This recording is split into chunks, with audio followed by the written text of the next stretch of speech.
Assalomu alaykum qarindoshlar. Yana atdeganda gap qilgim keldi.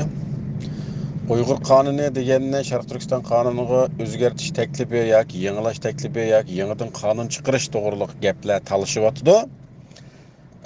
Uyg'ur qonuni degan qonunlar chiqdi, Uyg'ur siyosat qonuni degan qonunlar chiqyapti.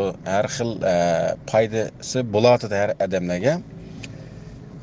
Endi agar Sharq Turkiston qonuni deb chiqsa, buningki Uyg'urga yoki dunyo Uyg'ur qurultiyiga nima ziyni bo'ladi?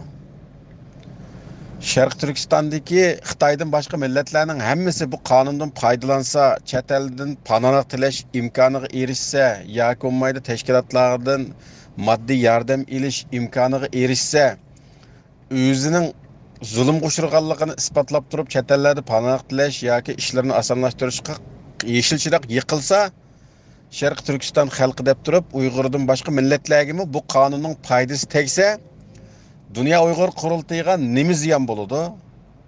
Yoki Uyg'uristonchilarga nima ziyon bo'ladi? Sizlarga bo'lgan ziyni nima bu yerda?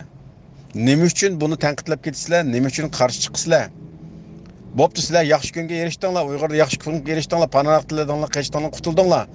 Boshqa qarindosh millatlar mushundan foydalansa, sizlarga nima ziyon bo'ladi?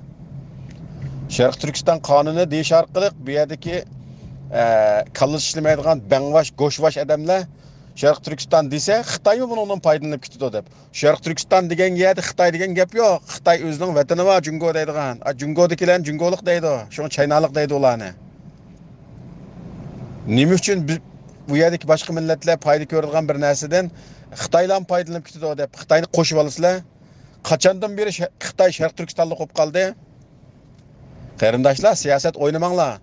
Sizdan boshqa insonlarningmi siyosat qilish haqqini to'sib qo'ymasdan, dushmanlik qilmasdan birga menish kerak. Bu vatan hammamizning vatani. Sening lam kuching yetmaydi ey dunyo Uyg'ur qurultiyi butun Uyg'urni qutuldirishga. Surgun hukumatning bo'shqa arilishi kerak. Surgun hukumatning siyosat qilib menish kerak. 4 milyon dollar pul bilan siyosat qilyapti dunyo Uyg'ur qurultiyi. Surgun hukumati bir puncham pulsiz siyosat qilyapti. Müşünçüler halette raqobat bilan birga mang'il deydigan gap yo'q. Hadislar Uyg'uristonchilarni bularning ustiga solib selib, hadislar bularni quruq shuvorchi deb tanqidlab, mushuni yo'qitib bersanglar, kimga foydasi bo'ladi? Sharq Turkiston qonunidan nimanglik petib ketdi? Nima uchun qarshi chiqsizlar?